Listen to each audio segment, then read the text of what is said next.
Bible, akin po kayong inanyayahan na buksan ito sa Efeso Kapitulo 6, versikulo 1 hanggang 3. Ephesians chapter 6, verses 1 up to 3. At inihiling ko mga kabataan kasi malalakas pa ang mga tuhod ninyo, kayo po tumayo at samahan akong basahin ito. Sundan nyo na lamang po sa inyong mga Bible, Ephesians chapter 6, verses 1 to 3. Let us all stand up bilang pagbigay galang sa salita ng Panginoon. Ang sabi po rito sa verse 1, mga anak, sundin ninyo ang inyong mga magulang sa Panginoon, sapagkat ito ang nararapat. Igalang mo ang iyong ama at ina. Ito ang unang utos na may kalakip na pangakong ikaw ay giginhawa at hahaba ang iyong buhay sa lupa. Amen? Purihin ang Diyos sa pagbabasa kanyang mga salita. Maaari na pa tayong umupo. Hallelujah. Every time po na ako'y tumatayo sa harapan ng mga kabataan, feeling ko kabataan na rin ako. Parang ayaw niyo. Okay? Dati kabataan ako, ngayong katabaan na. Okay? So ngayong hapon, I strongly believe binuo ko ng mga lower bikutan pastors ang Young People's Fellowship o yung mga magkaroon ng joint fellowship ang mga kabataan sa isang layunin. Naniniwala po kaming mga pastor sa lower bikutan na kayo na po ang next generation. Ulitin ko, parang mahihina ang inyong mga antena. Ito na, medyo pakiyano mo na. Naniniwala po kami na kayo na ang next generation. Amen, palakpak nga po sa Panginoon. Bago pa ako nagsasalita, palagi ko itong sinasabi. Hawakan mo yung katabi mo at sabihin mo sa kanya, bawal matulog dito. Okay, para sure lang. Sabihin mo sa kanya, pupurutin kita. Okay? Hindi niya makakatulog. Okay? So I believe, naniniwala po kami na kayo po ang next generation at importante ho na may prepare ang next generation para papalit sa mga nauna. Ibig sabihin, kailangan mayroong strong foundation ang mga kabataan na susunod. Now, kung atin pong titingnan, gusto pong unawaan natin, ang struggle ho ng mga kabataan ay yung kayo kasi ay mayroon kayong mga, ang tawag dito, agresibo. Okay? Pag makarinig lang, punta tayo doon. Saan? Doon. Kahit hindi alam, hala, tara. Tama? Tama? Ako may tama. Tama ba? Tama? Okay. Pag sinasabing talon, patas ba yan? Talon. Bakit? Tumalon na kasi ano eh. Nakalutang na ba siya? Hindi pa eh. Basta talon tayo. Talon yan. Tama? Rarara yan eh, mga kabataan eh. Kaya importante na maintindihan ninyo, kasi kayo yung leader sa next generation, importante na kayo mismo ay mayroong guidelines, mayroong kayong panuntunan kung paano mabuhay bilang next leaders. Now, sinasabi sa Ephesians chapter 6 verses 1 to 3, children, honor your mother and your father in the Lord. Okay? Yan po ang sabi. At gusto ko pang maunawaan natin ito na ang mga katagang ito, ang sabi, honor your father and your mother, which is the first commandment with promise, so that it may go well with you and that you may enjoy long life on the earth. Mga kabataan, ngayong hapon, pag kayo po'y tinamaan, kailangan tanggapin lang natin. Okay lang? Okay, pagkasabi sa katabi mo, tanggapin mo lang. Okay, huwag kang mag-rebelde, tanggapin mo lang. Okay? Kasi mukhang may tatamaan ngayong hapon. Hallelujah. Dapat pag umaten kayo sa isang gawain, tatamaan kayo palagi dahil pag tinamaan, doon tayo natutuwin. Okay, so, ang pinaka-requirement sa mga anak ay ano? To honor and obey their parents in the Lord. Mayroon itong kalakip na pangako. What is the promise? God, hahaba ang iyong buhay. Pagkasabi sa katabi mo, hahaba ang iyong buhay at sasagana. Ngayon, matuklasan ninyo ano yung formula kung paano magkaroon ng blessed life.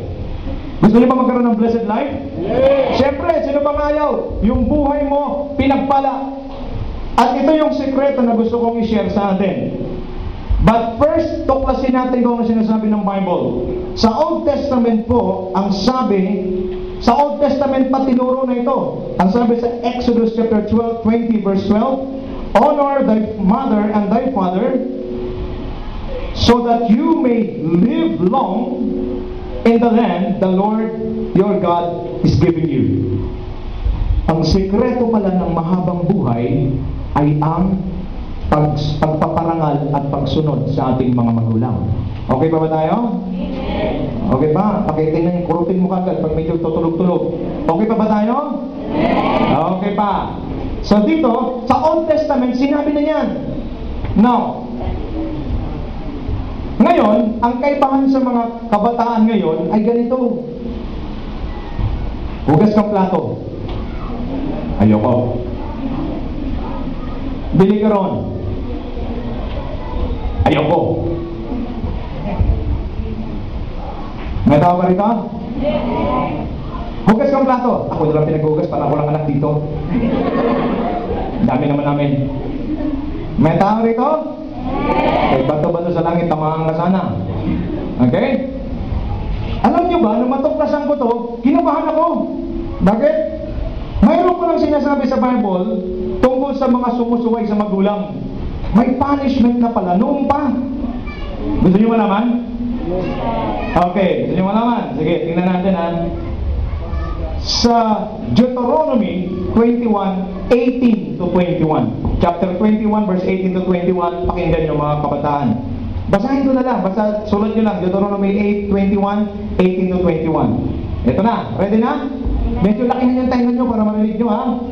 Okay na? Hindi ako, mag-usap tayo ng mga ayos. Okay na? Okay, here we go. Kung matigas ang ulo at suwail ang isang anak, at ayaw makinig sa kanyang mga magulang, sa kabila ng kanilang pagdidisiplina, siya ay dadalhin sa kanyang mga magulang sa pintuang bayan at iharap sa mga pinuno ng bayan. At sasabihin nila, matigas ang ulo at suwail ang anak namin ito at ayaw makinig sa amin. Siya ay lasenggo at naglulustay ng aming kayamanan. Pagkatapos, ito ang parusa. Pagkatapos, babatuhin siya ng taong bayan hanggang mamatay. Ang parusa pala noon, pag sumuway ka sa magulang mo, ano? Ano? Batuhin ka hanggang. Pero ngayon, grabe tayo sumuway, no? Aray ko. Grabe sumuway. Apa ba ito, Pastor Ray? Kailangan akong bumaba eh. Okay? Pero ngayon, grabe sumuway.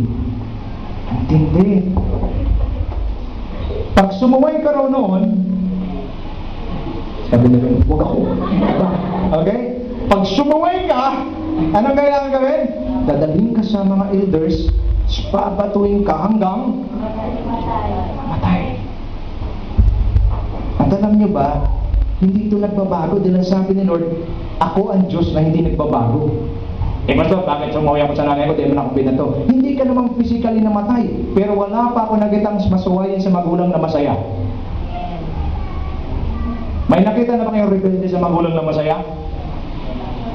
Ano madalas nangyayari sa mga rebelde sa magulang? Napapariwara. Mga kapatid, pakinggan niyo ito mabuti. Because you're the next generation, kailangan tama inyong pundasyon. Ang sabi rito, the punishment of dishonoring our parents is death. In the New Testament, ang sabi rito, kaya pala sinasabi ni Paul, children, obey your parents in the Lord, for this is right. Honor your father and your mother, which is the first commandment with a promise, so that it may go well with you, that you may enjoy your long life on earth. Para pala maging masaya ang buhay natin sa mundong ito, kailangan nating parangalan ang ating mga magulang. Okay, tanong ngayon katabi mo, sabi mo sa kanya, guilty ka ba? Ang sagot, baka ikaw. Kumanon, no? Okay? So, blessed life is number one, honor your mother and father. Ang sabi po rito, what does it mean to honor?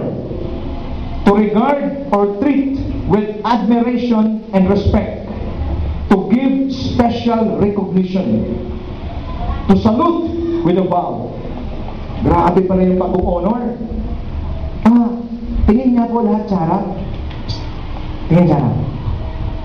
Sino rito ang mas mataas ang respeto sa magulang kaysa teacher? Di ba pag si ma'am ang dumating, good morning ma'am, good morning ma'am. Pag umuwi sa bahay, anong ulam? Natari na, lahat ng tumawa sa Paul. Okay? Mas mataas ang respect na binigay natin, ang honor na binigay natin sa mga teachers, sa mga boss natin, rather na sa ating mga magulang. Ano sinasabi natin? Si nanay naman, intindihan naman ako. Si boss, siyempre, may sweldo ako dyan. Mali. Ang sabi dito, honor, give high regard. Kailangan, yung pagbibigay natin ng honor sa mga magulang natin, ay kailangan mataas kaysa lahat ng binigay natin. Of course, una sa Diyos, pangalawa sa ating magulang. Amen. Mga young people, kailangan maintindihan natin ito mabuti. Okay? Honor or respect, felt or shown. Ang pag-honor ho ay hindi lamang sa salita. Nire-respeto ko naman nanay ko. Kailangan ang salita ay may kalakip na gawa. Paano ba natin ino-honor yung magulang natin? Ngayon, sana pagkatapos ang fellowship natin, pag-uwi natin, pwede bang lapitan mo yung nanay mo, sabihin mo sa kanya, Nay, maraming salamat sa paglalabas sa akin mga damit. Nay, maraming salamat na kahit matigas ang ulo ko, mahal mo pa rin ako. Yan tatay niyo ba, napasalamatan niyo na? Na-honor niyo na ba yung tatay mo? Or kahit pahingi mo ng 100, pag nagbigay, thank you. Sabay alis. Dapat, sino dito? Pwede ba tumingin sa akin lahat? Kasi importante ito, you will be the next leaders. Importante yung next leaders ay mayroong matibay na foundation. You cannot honor God if you do not learn how to honor your parents. Wala akong pakialam kung napakasipag mo sa gawain, kahit araw-araw ka pa na sa gawain, pag hindi ka marunong magbigay ng parangal sa iyong mga magulang, everything is useless. Wala pa naman nakita naniningkit ng mata. Huwag lang kayo magalit. Importante ito. Okay? Honor your parents. And then, number 2, obey your parents in the Lord. Pag-isabi sa katabi mo, obey your parents in the Lord. In the Lord. Okay? Obedience means to follow the commands or guidance, to conform or comply with. Ang pinakamahirap po sa mga kabataan ay mayroon ng sariling desisyon. Pag maliit pa lang, pag-alis sa mga magulang sa SM, tama ako, tama. Diba? Pero pag malaki na, sama ka, di, kayo na lang. Pero pagka medyo malaki-laki na, mayroon sa desisyon.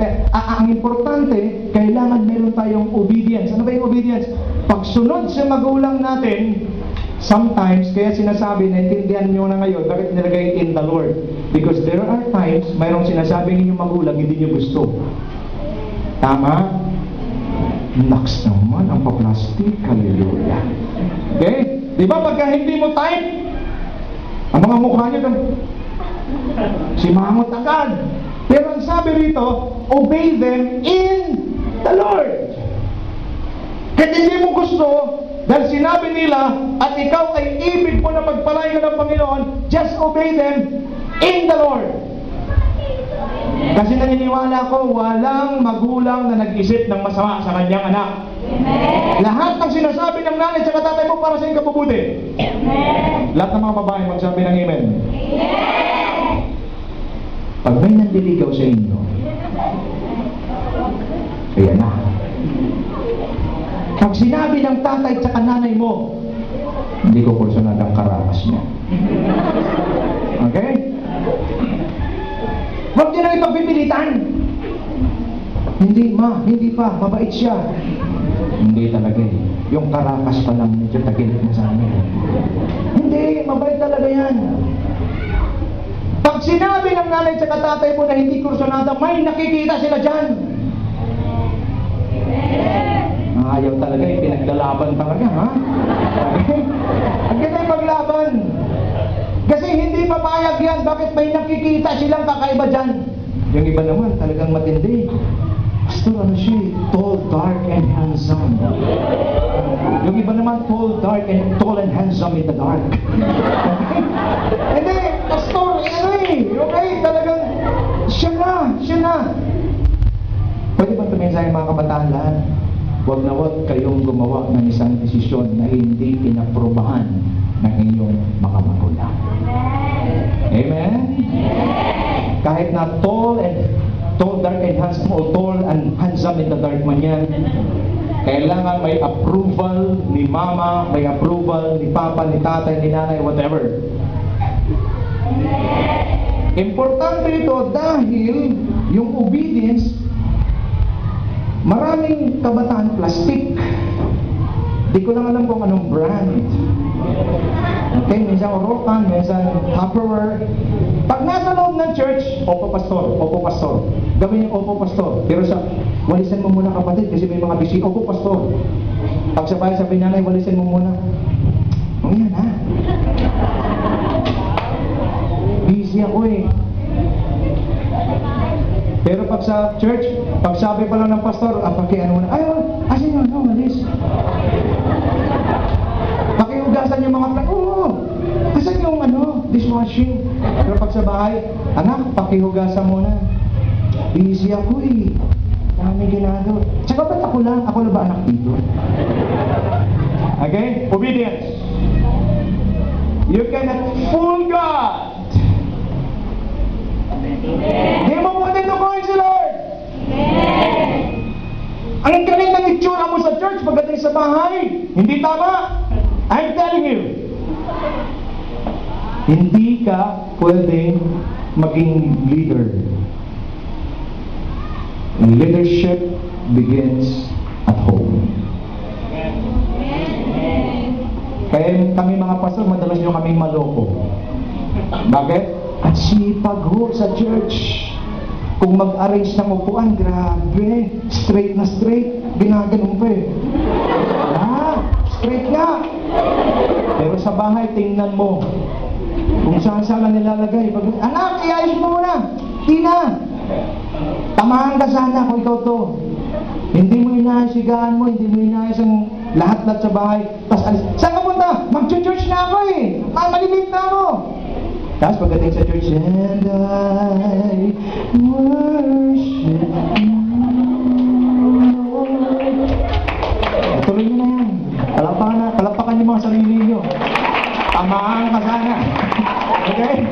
Galing! Ang galing pag nasa church! Ang galing pag nasa church!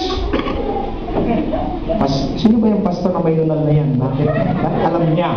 Kasi ganun ako dati. Di ba? Lahat ng mga nakarelate sa sinasabi ko, magsabi ng amen.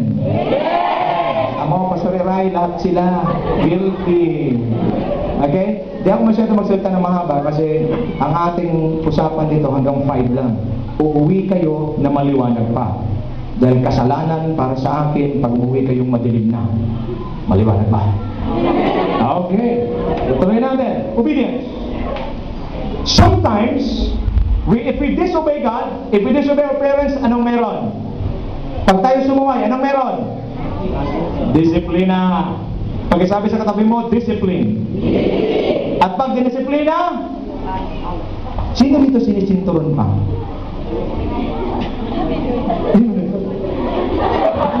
Okay? Sino dito sinisinturon pa? Sino dito pinapagalitan? Alam ko yung mga ganyang klaseng edad, pinapagalitan pa. At anong ginagawa? Disiplina.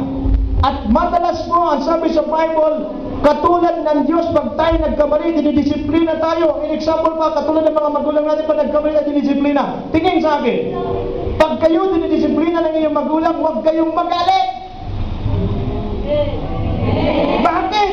Kaya kayo dinidisiplina dahil mahal kayo. Iba sa inyo, pag disiplina, andun sa kwarto. Kumain ka na? Busog ako. Wow! Wow! Sinungaling! Okay? Okay ka lang? Okay lang.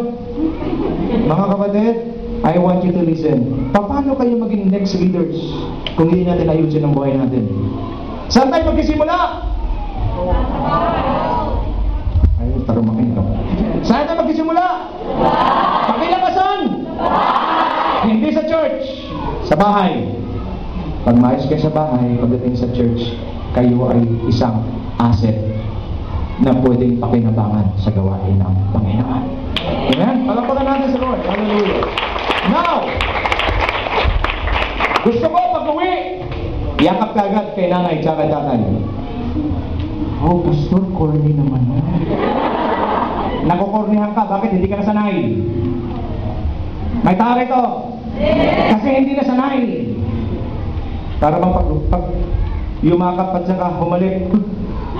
Bakit? Hindi nasanay. Pero pag sanay kayo, Nay, kumusta? Guilty kasi ako dito. Baka kayo din. Sino sa inyo dito ang pag nakausap nyo, nakita nyo nanay at tatay nyo, kinukumusta nyo pa sila? Nay, tay, kumusta kayo? Salamat sa Diyos may isa. Sino sa inyo rito na pagdating niyo roon, sinasabi niyo ba, Tay, kumusta? Kumusta po ang trabaho? Or kayo yung mga Tay, Tay, yung tatay mo talagang okay? Ikaw naman. Ha? Tay, ganun pa rin. Okay? Dapat naiintindihan niyo na to. Dapat, Tay, masakit ba likod mo? Mamasahin ko lang muna. Sino rito? Wala, no? Wala, no? Natawa na lang si Roderick. Wala, diba? Tapos ito tayo! And I worship you, Lord. Diba? Parang ka na nagsisyan ng taulan. We cannot fool God. I said we cannot fool God. Pag ganito ka, pag plastic ka, you're fooling yourself. So anong gagawin ng mga young people sa Lower Bigutan? Ngayong alam nila na kayo ang next generation, kailangan ma-establish ang foundation saan? Sa bahay. Pag uwi, Nay, tinamahan kasi ako eh. Nangalin anak, ng mensahe. Kumusta ka na, Nay? Di ba pag nasa... Okay lang? Hindi pa. Pagtapos, mayroon pa pangalawang bomba. Okay? Pero sa church, grabe, ano Brad? Kumusta Brad? Okay ba Brad? Ha? Pero yung nanay at tatay, hindi man lang na kumusta. Na? May natutunan ba? May natutunan ba? May tinamaan ba? Hallelujah! O sige, palapakan niyo mga sarili niyo, tinamaan kayo. Okay? Sometimes, dinisiplina tayo. Dahil walang magulang na gusto niyang masaktan ang kanyang mga anak. Gusto ng magulang yung the best ang mangyari para sa kanyang mga anak. Okay? So let us obey our parents in the Lord. For the Lord's sake. Okay? Ganito kasi yan. Given. Ang ating mga magulang kasi mga tao rin yan. Tama? Sino itong magulang hindi tao? Lahat ng magulang natin tao rin yan. Tama? Ang tao nagkakamali. May mga decision minsan nagkamali sila. But because naintindihan natin ang foundation ng Word of God, obey your parents in the Lord. Nay, sinabi mo yan, Tay, sinabi mo, susundin ko. In the Lord.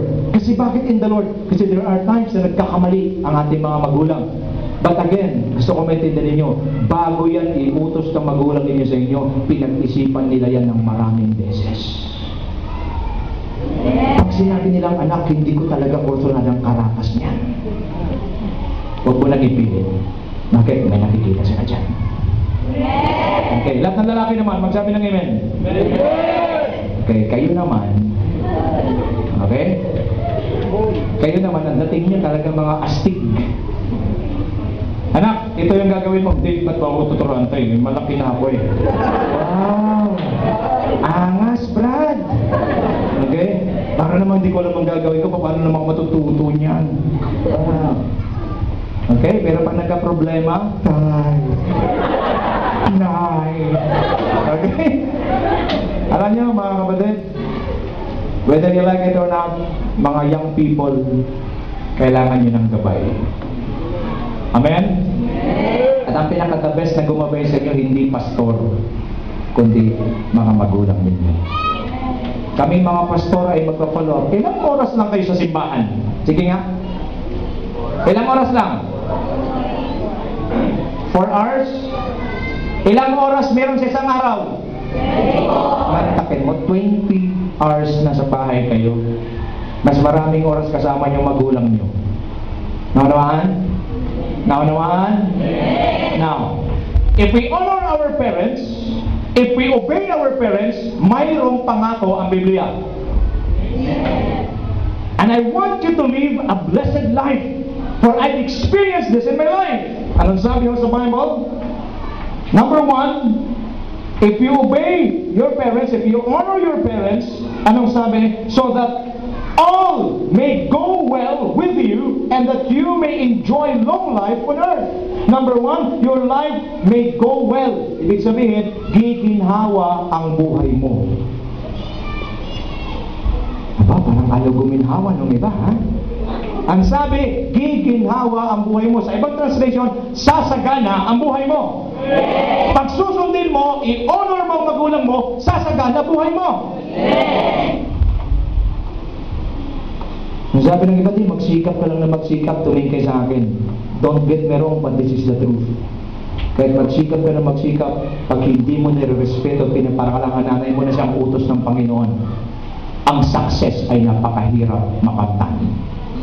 Pero pag ino-honor mo sila, kinukumusta, inaalagaan mo sila for the Lord's glory, at pag ikaw ay mayroong gustong ma-achieve, madaling ma-achieve. Bakit? Hindi mo kalaban ang kalooban ng Panginoon. Kasama mo at sasamahan ka niya, at pag may ginawa ka, tiyak, tagumpay na. Palapakan natin sunod. Sasagana. Nasubukan nilang kapusin. Sino rito mga estudyante? Halos lahat.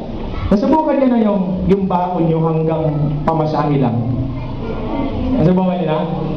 Nangyari sa akin yan, nung nasa college ako. Ang sabi ng tatay ko, dalawa lang ang option mo. Pwedeng hindi ka pumasok, at kung papasok ka, hanggang pamasahe lang. Mga kabataan, pag namasahe mo ako, yung malapit-lapit na. Ito, pwede ko na lakarin, bayad do. Bakit? Natatakot ako ba pag malayo, pag na-flat, wala na akong pamasahe sa susunod. And then, pag nasa kantin na kami, nasa school na kami, sama-sama ang barkada, kwento-kwentuhan, tara, merienda muna tayo. Sabay pa rin ako. Dito ang kantin, pagdating sa kanto, sige Brad. Bakit? Walang merienda. Natapos ko yung pag-aaral ko, talagang gapang. Ano ibig sabihin? Ang hirap ng kapos. Sabi ko, ang hirap ng kapos. Pagkapos ka palagi, para bang kailan kaya sasagana? Kaya mapalad kayo na pagdaanan ko na muna, sinishare ko sa inyo ngayon. Pag i-honor mo, i-obey mo ang parents mo, mahalin mo ang parents mo sa Panginoon. Of course, love God first and then your parents. The next thing is prosperity. Sasagana buhay mo. Amen? Okay, yung mga kinakapos palagi, tapos na kakapusan. Pangalawa, pangako, you will live long. Sino rito gusto mabuhay ng matagal? Ang kamatayan ay walang nire-respeto. Fetus pa lang, pwedeng mamatay. Maliit na bata, malaki, matanda, todas. Nagets? But if you honor your parents and obey your parents in the Lord, anong pangako? You will live long in the land. Ngayon, catch the revelation. Pag sinuway mo ang parents mo, anong mangyayari? Kung sinunod mo at pinarangalan, haba. Tama? Pag sinuway mo, lakasan nyo. Lakasan nyo pa. O kayong mga masuwayin, bilang ng araw mo. Nagets? Nagets natin? Gusto ng Lord, bakit sinasabi sa atin ito ngayon? Dahil yan ang gusto niya. Kayo ang next generation, dapat mahaba ang buhay, mayroong matibay na pundasyon para madaling sumunod at magparangal sa Diyos. Paano parang? Paano masunod at parangalan na Diyos kung nanay at tatay mo hindi mo nga kayang parangalan? Kayong mga nasa leadership na, tapos hindi kayo marunong magparangal sa Diyos, tingin ko kailangan bumaba muna. Kailangan muna, pwede ba pagdating natin, pwede ba tayo magkaroon ng commitment ngayon bago tayo mag-iwalay? Pwede? Sige, pag uwi natin sa bahay, bigyan naman natin ng matamis na yakap at halik yung nanay natin at sabihin natin, I love you. Kaya, for me talaga pas. Kasi hindi na kayo sanay. Kaya?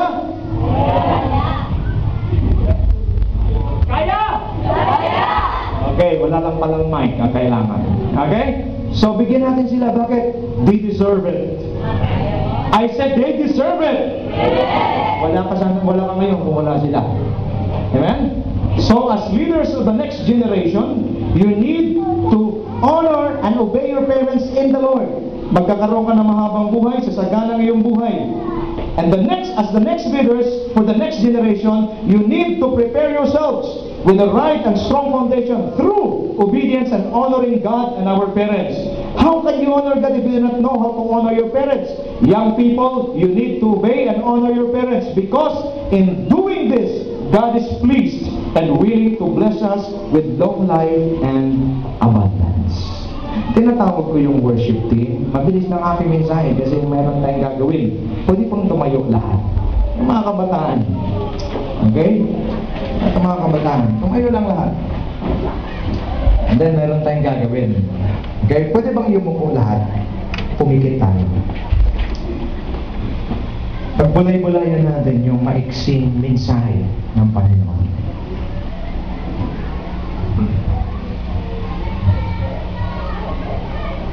Habang nakayuko kayo nakapikit, pagbulay-bulayan natin. Una, paano mo ba tinatrato ang nanay at tatay mo? Naisip mo ba yung paghihirap nila para sa'yo?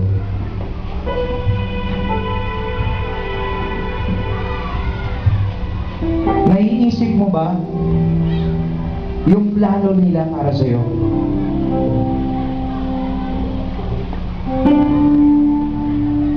Sino sa atin dito mas magalang pa sa ibang tao kaysa mga nanay at tatay natin? Tapos, pag nandito tayo sa church, mukha tayong magalang. Kapatid, nakikita ni Lord lahat. Di pwede nadayain natin si Lord.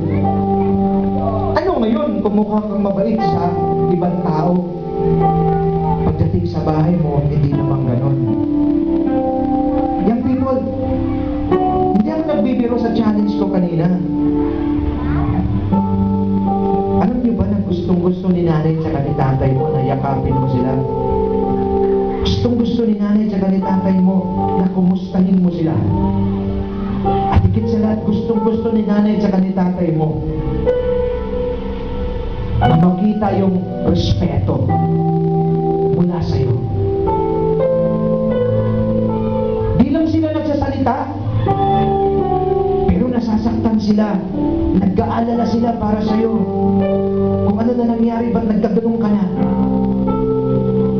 You are more enjoying yourself kasama mga kaibigan mo.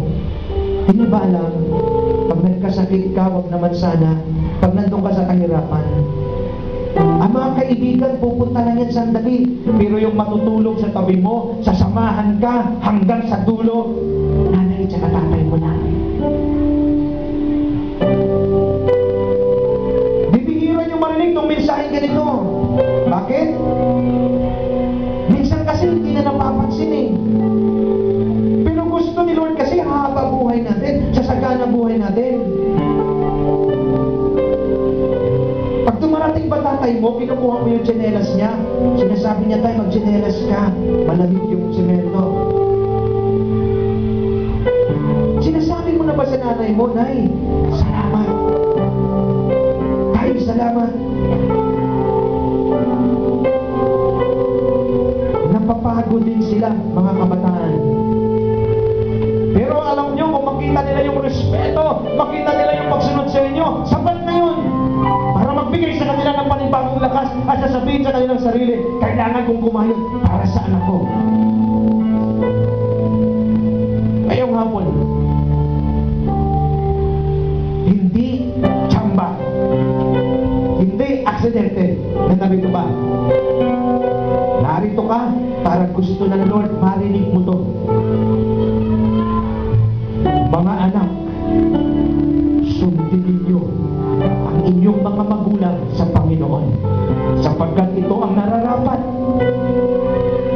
At ito ay ito'y utos na may kalakip na pangako, giginhawa ka at lalawig ang iyong buhay dito sa lupa. Lahat ng mga anak na kinausap ni Lord sa mga oras na ito, maaari ba magtaas ng kamay? Pastor, kinausap ako ni Lord. Lahat na kayo mo, lahat nakapigit, ikaw lang tsaka si Lord. Yes, nakikita ni Lord yung mga kamay na yan. O baka meron pa. Bakit may gagawin tayo ngayong hapon? Lahat na nagtaas ng kamay, kung feeling mo, guilty ang feeling mo sa mga magulang mo, you can come to them pag uwi mo. Ma, pa, nay, tay, patawarin niyo po ako. Alam niyo bakit? Kailangan natin yung maging tawad sa kanila para ma-release nila yung blessing sa atin. Kailangan ma-bless tayo. Lahat na nagtaas ng kamay, kung kailangan mo ng tulong ng Panginoon, lakas na loob para sabihin sa kanila, the Lord is willing. Mga kabataan, alam ko lahat tayo guilty. Hindi ako nagmamalinis dito. Ako rin guilty. Minsan wala na akong time sa mga magulang ko. Pero nung pinrepare ko itong mensahe na to, nangusap ang Lord sa akin. Pagkatapos ng mensahe dito, didiretso ako sa amin. Pupuntahan ko yung mga magulang ko. Mabuti yung nasa simbahan. Mabuti yung nasa ministry. Pero hindi nyo ba alam, ang unang ministry natin, pamilya. Pag tayo magkamali, kaya minsan hindi epektibo ang ministry natin. Bakit? Sabog tayo sa pamilya natin. Pagpanalangin ko kayong lahat, maging ako man, if you feel to cry, you're free. Buhos mo kay Lord. Iyak yan, luha yan ng pasasalamat. Salamat Panginoon, tinutuwid niyo po ako. Salamat Panginoon, pinalalahanan niyo po ako. Bakit? Hindi naman nila ito gagawin para sa Kanya. Ginagawa niya ito para sa iyo. Bakit? May pangako na siya eh. Lalawig buhay mo hahaba, ibibless ka niya. Lord, sama-sama po kaming mga anak. Nagkulang po kami sa aming mga magulang. Bigay po kami ng tawag. Una po sa iyo. Nagkasala kami, Panginoon, sa iyo. Pangalawa sa mga magulang namin. Lord, kailangan po namin, Panginoon, na maramanan sila. Kailangan po, Panginoon, na sundin namin sila. Lord, bigyan niyo po kami ng lakas ng loob. Bigyan niyo po kami, Panginoon, ng katatagan. Grasya. Para lapitan sila, humingi ng tawad sa kanila. Kung naabuso man namin, Panginoon, ang kanilang pag-ibig sa amin. Dalangin namin, Lord, na huwag mahuli ang lahat. Bago namin sabihin sa kanila na mahal namin kayo, tay, nay. Nawa, Panginoon, ngayon pa lang, pupuntahan na namin sila, Lord God, yakapin, sabihin, mahal ka namin. Tulungan niyo po kami na huwag mahuli ang lahat bago namin ito gawin. Lord, ito mga kabataan ito'y kinukumit ko sa iyo. Sila ang next generation leaders. And I pray, Lord God, na sa kanilang pamilya pa lamang sila yung mga talubhas at magagaling na leaders. Para pagdating sa iyong iglesia, sa iyong simbahan, sila ay maging matatag at matitibay, pulido. Holy Spirit, I pray that you will bless these young people, especially those na mayroong pong puso, Panginoon, na malambot na puso na nagtaas ng kamay at nagsasabi, nagkasala kami laban sa iyo. Lord, mahal namin ang aming mga magulang. At Lord, dalangin namin na patuloy po na kami, Panginoon, ay magpaparangal at susunod sa kanila para sa iyo at upang makamtan namin lahat ang iyong pangako sa amin. Salamat po. Binabalik namin sa iyo, Panginoong Jesus, ang lahat ng papuri, lahat ng parangal, ngayon at magpakailanman sa nag-iisang mga Panginoong pangalan ng aming Panginoong Jesus, at ang lahat ng anak ng Diyos ay magsabi ng